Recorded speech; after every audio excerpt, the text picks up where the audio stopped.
बिस्मिल्लाहिर्रहमानिर्रहीम अस्सलामु अलैकुम टीवी में खुश आमदीद। आज 18 जून 2024 रोज़ मंगल सऊदी अरब की शाम तक की हम तरीन खबरों के साथ मैं हूँ वसीम। अगर आप भी सऊदी अरब के अगर मुल्की हैं तो हम लाए हैं आपके लिए ऑथेंटिक खबरें। आज के न्यूज़ बुलेटिन में भी होंगी, वीडियो को मुकम्मल देखिएगा। शुरू करते हैं पहली खबर के साथ। सऊदी वली अहद का एक बार फिर गजा में जंग को फौरी रोकने की ज़रूरत पर जोर। सऊदी वली अहद शहज़ादा मोहम्मद बिन सलमान ने एक मरतबा फिर फ़लस्तीनियों के खिलाफ हमलों को फौरी तौर पर रोकने की ज़रूरत पर जोर देते हुए कहा कि गजा की पट्टी में हमारे भाइयों के खिलाफ घिनौने जुराइम जारी हैं। उनका कहना था, सरकारी खबर एजेंसी के मुताबिक पीर को इस साल हज करने वाले ओहदेदारान और मुअज़्ज़ज़ीन के सालाना इस्तकबालिया तकरीब के मौके पर वली अहद ने अपने खिताब में जंग को फौरी रोकने की ज़रूरत पर जोर दिया। बैनुल-अक़वामी बरादरी से अपील की कि वो गजा में इंसानी जानों के तहफ़्फ़ुज़ को यकीनी बनाने के लिए तमाम इक़दाम करें। उन्होंने गजा की पट्टी में फौरी जंग बंदी की तजवीज़ के हवाले से अक़वाम मुत्तहिदा की सलामती कौंसिल की हालिया करारदादों पर अमल दरामद पर भी जोर दिया। ईद उल अज़हा पर हाजियों ने 44.8 मिलियन टेलीफोन कॉल्स की। Saudi communication, space and information technology commission ने कहा कि इतवार को जो ईद उल अज़हा के दिन मक्का मुकर्रमा और हज मकामात पर हाजियों ने रिकॉर्ड 44.8 मिलियन टेलीफोन कॉल्स की। उनमें 38.04 मिलियन लोकल और 6.76 मिलियन इंटरनेशनल कॉल्स थी। कामयाबी की शरह 99% से ज़्यादा रही। SPA के मुताबिक कमीशन ने बयान में मज़ीद कहा, हाजियों ने ईद उल अज़हा पर 5790 टेराबाइट इस्तेमाल किया और जो कि 1080 पिक्सल रेजोल्यूशन पर 2.37 मिलियन घंटे से ज़्यादा वीडियो स्ट्रीम के भी बराबर है। गुलाफ़े काबा कलीद बरदार के हवाले यकम मुहर्रम को तब्दील किया जाएगा। मक्का मुकर्रमा रीजन के नायब गवर्नर और मरकज़ी हज कमेटी के नायब चेयरमैन शहज़ादा सऊद बिन मशाल बिन अब्दुल अज़ीज़ ने खादिम हरमैन शरफ़ैन शाह सलमान की नियाबत करते हुए कलीद बरदार काबा के हवाले कर दिया। SPA के मुताबिक वज़ीर हज और उम्रा, मस्जिद हरम और मस्जिद नबी के अमूर के लिए जनरल अथॉरिटी के बोर्ड ऑफ डायरेक्टर के चेयरमैन डॉक्टर तौफ़ीक अल रबिया और कलीद बरदार काबा के नायब अब्दुल मालिक बिन ताहा अल शेबी ने दस्तावेज़ पर दस्तखत किए।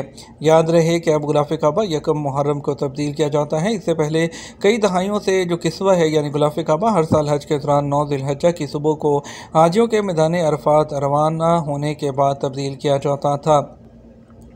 रियाद में ATM को नुकसान पहुँचाने पर 3 भारतीय बाशिंदों को गिरफ्तार कर लिया गया। रियाद रीजन पुलिस के क्रिमिनल इन्वेस्टिगेशन डिपार्टमेंट ने इंडियन नेशनलिटी के 3 बाशिंदों को गिरफ्तार किया है जिन्होंने ATM को नुकसान पहुंचाया। पब्लिक सिक्योरिटी ने वजाहत की कि मुलज़मान को गिरफ्तार करते हुए उनके खिलाफ कानूनी कार्रवाई करते हुए पब्लिक प्रोसिक्यूशन जो है उसकी तहवील में दे दिया गया है। हुज्जाज को सख्त गर्मी के औकात में डायरेक्ट सूरज की रोशनी के सामने नहीं आना चाहिए। मौसमियात के कौमी मरकज़ ने ज़ायरीन को ज़्यादा दर्जा हरारत के वक़्त चोटी के वक़्त सूरज की रोशनी की डायरेक्ट जो सनलाइट है उसके खिलाफ खबरदार किया है। मरकज़ ने वजाहत की कि टेम्परेचर में इजाफा दोपहर 12 बजे से 3 बजे के दरमियान होता है, जिससे गर्मी की थकन और हीट स्ट्रोक से बचने के लिए मजाज हुकाम की हदायत पर अमल करने पर जोर दिया। हज 2024 का आखिरी मरहला हाजी आज की रमी के बाद मिना को अलविदा कह देंगे। हज 2024 के अयाम तशरीक की दूसरी और आखिरी रमी जो है हो रही है, जिसके साथ ही वादी मिना की आर्जी खैमा बस्ती अगले साल तक के लिए खाली हो जाएगी। बहुत कम हाजी तीसरे दिन भी मिना में रह जाते हैं जो चौथी रमी करने के बाद ग़ुरूब आफ्ताब से पहले मिना को अलविदा कह देंगे। तफसीलात के मुताबिक मनासिक हज का आखिरी मरहला जमरात पर तीनों शैतानियों को जो शैतान है उनको कंकरियाँ मारने का होता है। हुज्जाज कराम पहले दिन यानी 10 ज़िलहज्जा को जमरा अकबा पर 7 कंकरियाँ मारते हैं। यौमुल नहर यानी 10 ज़िलहज्जा के बाद अयाम तशरीक शुरू होते हैं जिसके 3 दिन होते हैं। अयाम तशरीक के पहले दिन यानी 11 ज़ुल्हज्जा को हाजी तीनों शैतानों को कंकरियाँ मारते हैं। यह अमल दूसरे दिन भी जारी रहता है। ताहम वो काम जो हुज्जाज को जल्दी करना चाहिए उनके लिए लाजमी है कि वो अयाम तशरीक के दूसरे दिन की रमी करने के बाद ग़ुरूब आफ्ताब से पहले मिना की हदूद से निकल जाएँ। ऐसे हाजी जो ग़ुरूब आफ्ताब तक मिना की हदूद से ना निकले तो उनके लिए लाजमी होता है कि वो अयाम तशरीक के तीसरे दिन यानी 13 ज़िलहज्जा को भी मिना में क़याम करें और तीसरे दिन की रमी भी मुकम्मल करने के बाद ग़ुरूब आफ्ताब से पहले मिना के हदूद से निकल जाएँ। मनासिक हज के आखिरी मंजिल तीसरे दिन की रमी है, जिसके बाद हाजी बैतुल्लाह का तवाफ़ अलविदा करके अपने मुल्कों को रवाना हो जाते हैं। ईद के दिनों में मिठाइयों और तले हुए खानों से परहेज़ करें। King south medical university city ने ईद के दिनों में गैस्ट्रिक ऑस्टिन की सर्जरी करवाने वालों के लिए तजावीज़ का एक सेट फ्राहम किया है। उन्होंने वजाहत की है जिन लोगों ने गैगिंग की है उन्हें मिठाइयों, तली हुई खानों और सॉफ्ट ड्रिंक से परहेज़ करना चाहिए और चिकनाई से भरपूर जो है वो गोश्त जो है वो भी। और उन्होंने अपने इंफोग्राफिक में मज़ीद कहा कि मास्क पहनने वाले शख्स को जिस्म को पानी की कमी से बचाने के लिए काफ़ी मिकदार में स्याल इस्तेमाल करना चाहिए। सोने के फ़ौरन बाद खाने की आदत से गुरेज करना चाहिए, वर्जिश करना चाहिए। और जो इसके अलावा उनका कहना था कि पका हुआ खाना भी ज़रूरी है। हर खाने के साथ सब्ज़ियाँ अगर वो दस्तयाब ना हो तो आप सैलड या पत्तों वाली सब्ज़ियाँ भी खा सकते हैं। शाह सलमान ने हज पर आने वाले मेहमानों के कुर्बानी के अखराजात भी अदा किए।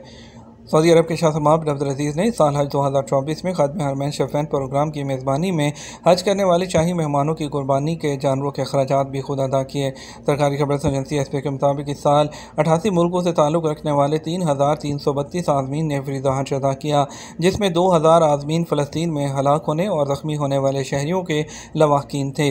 सऊदी वज़ीर इस्लामी अमूर शेख डॉक्टर अब्दुल लतीफ़ बिन अब्दुल अज़ीज़ आल शेख ने इस शाही इक़दाम को तमाम मुसलमानों के लिए उनके फ़राग़ तराना अतियात की तोसी करार दिया।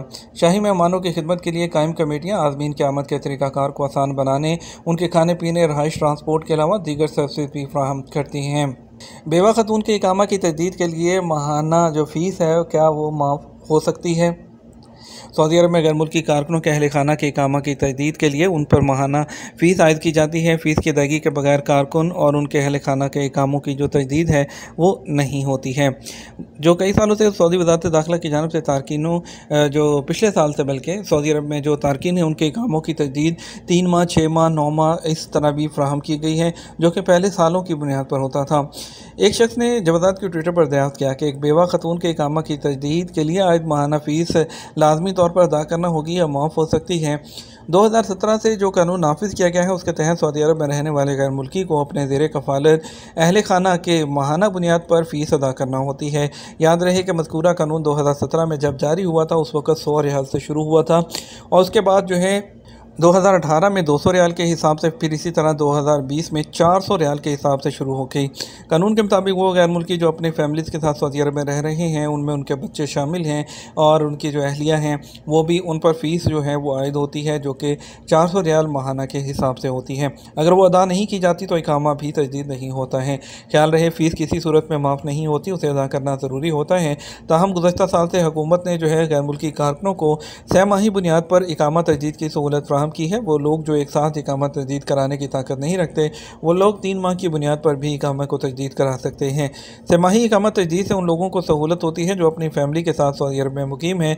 बाज़ लोग अपने अहल खाना को मजबूरी की बुनियाद पर महदूद वक्त के लिए सऊदी अरब में रखने के पाबंद होते हैं। इसलिए अगर वो यकमुश्त 12 माह की फ़ीस जमा कराएँ, उसके बाद 6 माह बाद वो अहलिया और बच्चों को फ़ाइनल एग्ज़िट पर भेजते हैं तो इस सूरत में उनकी जमा की गई फ़ीस नाकाबिले वापसी होती है। यह तो हमारा अब तक का न्यूज़ बुलेटिन। मज़ीद और अहम खबरों के लिए हमारा शाम जो है 12 बजे का न्यूज़ बुलेटिन देख सकते हैं। इसके साथ हम आपसे इजाज़त चाहेंगे। वीडियो को लाइक और शेयर करना मत भूलिएगा। आपके कीमती वक्त का शुक्रिया। अपना ख्याल रखिएगा। अस्सलाम वालेकुम।